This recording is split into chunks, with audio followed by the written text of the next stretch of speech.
प्रश्नोत्तरी के श्रृंखला में हम देखेंगे कि वर्णिका भंग क्या है। तो चित्र में रंगों की यथासंभव मिलीजुली भंगिमा वास्तव में भंगिमा वर्णिका भंग होती है। इसी आधार पर पता चलता है कि किस भाव अथवा विषय के अनुरूप कौन सा रंग लगाना है ताकि रूपों तथा मानवाकृतियों में विविधता प्रदर्शित की जा सके। इसी प्रकार से पोत की श्रेणी में कुछ प्रश्न हो सकते हैं, जैसे सृजित पोत क्या होते हैं या फिर पोत किस प्रकार का होता है। तो सृजित पोत क्या है, इसकी व्याख्या किस प्रकार से हम कर सकते हैं। तो देखते हैं कि आधुनिक काल में इस पोत की रचना मानी जाती है सृजित पोत की, ठीक है, जिसमें कलाकार अपने तकनीकी ज्ञान माध्यमों के प्रयोग के आधार पर नित्य नवीन रचना में संलग्न है।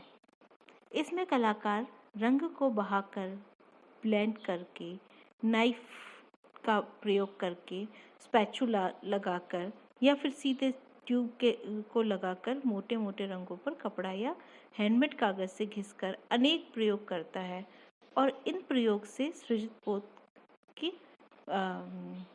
सृजना होती है। इसी प्रकार चित्र में आकृति को केंद्र में क्यों नहीं बनाना चाहिए, ये भी एक हमारे सामने प्रश्न आता है कि केंद्र में क्यों नहीं बनाना, क्योंकि हमने पहले भी चर्चा की गोल्डन सेक्शन की।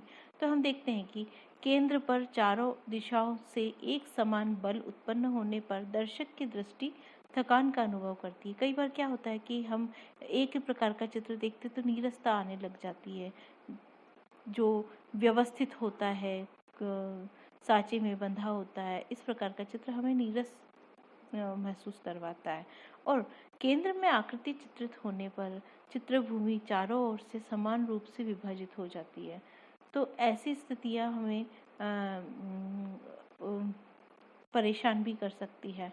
तो चित्र को थोड़ा सा ऑफ सेंटर हमने शिफ्ट कर दिया तो क्या होगा कि उसमें इंटरेस्ट क्रिएट हो जाएगा। ऐसे ही रेखा सामंजस्य क्या होता है, तो प्रत्येक रेखा के प्रभाव गुण पृथक पृथक होते हैं। किसी भी चित्र में उसके विषयगत भाव के आधार पर रेखाओं का प्रयोग किया जाता है। शांतमय वातावरण को प्रस्तुत करते समय यदि कलाकार सरल लयात्मक क्षितिज रेखाओं के स्थान पर कोणात्मक रेखाओं का प्रयोग करता है तो सामंजस्य की हानि होती है। यदि वर्तिका से रेखाएं खींची गई है तो संपूर्ण अभिव्यक्ति वर्तिका से ही होनी चाहिए। इसी प्रकार कोणात्मक रेखाओं के साथ कोणीय तथा लयात्मक रेखाओं के साथ वक्र गत्यात्मक रेखाएं ही रेखा सामंजस्य प्रस्तुत करने में सहायक होंगी। इसी प्रकार हम देखते हैं कि किसी चित्र की रचना करते समय जो भी आर्टिस्ट होता है वो रंगों का चुनाव कैसे करे, तो ये भी प्रश्न हमारे सामने आ जाता है। तो हम देखते हैं कि किसी चित्र की रचना के समय कलाकार विषय अथवा भाव के आधार पर रंगों का चुनाव कर सकता है। जैसे बसंत ऋतु चल रही है अभी, तो बसंत में पीला रंग, नारंगी, अंधकार जैसी परिस्थिति आ जाए तो काले रंग का प्रयोग करें हम, और शोक जैसी परिस्थिति में भी हम सफ़ेद रंग का प्रयोग कर सकते हैं। या श्रृंगार का हमें कोई श्रृंगार रूपी जो चित्र बनाना है तो उसमें लाल रंग का उपयोग कर सकते हैं। अगर हमें खुशहाली जैसा चित्र बनाना है या प्राकृतिक है तो हरे रंग का अधिक प्रयोग करें। तो इस प्रकार के रंग जो कलाकार लगाता है, तो कलाकार के इस चुनाव में रंगों का एक मनोवैज्ञानिक प्रभाव होता है और ये मनोवैज्ञानिक प्रभाव हमारे चित्र में रचना को सहायता प्रदान करता है। ऐसे ही कुछ प्रश्न कर लिया कि रेखा का महत्व किन कलाओं में दिखाई देता है। तो रेखा हम देखें कि विश्व भर में अनेक प्रकार की कलाएं प्रचलित हैं, तो हम देखते हैं कि रेखा का कहाँ कहाँ प्रयोग होता है।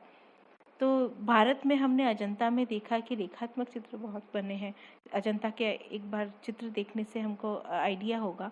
इसी प्रकार चीन, जापान आदि जो पूर्वी देशीय जो कलाओं में रेखा का जो महत्व है वो निर्विवाद है। इन कलाओं में रेखाओं के माध्यम से ही रूपों को उकेरा गया है, जबकि पाश्चात्य देशों में छाया प्रकाश के माध्यम से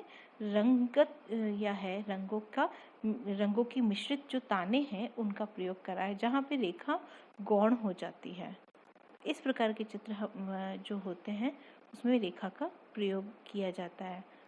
ऐसे जो लघु उत्तरीय प्रश्न हैं हमारे परीक्षाओं में बहुत उपयोगी भी सिद्ध होते हैं। कई बार कुछ प्रश्न होते हैं जो हमारे अनुभव के आधार पर हम उनको उत्तर दे सकते हैं, जिसके अंतर्गत हम ये प्रश्न ले सकते हैं।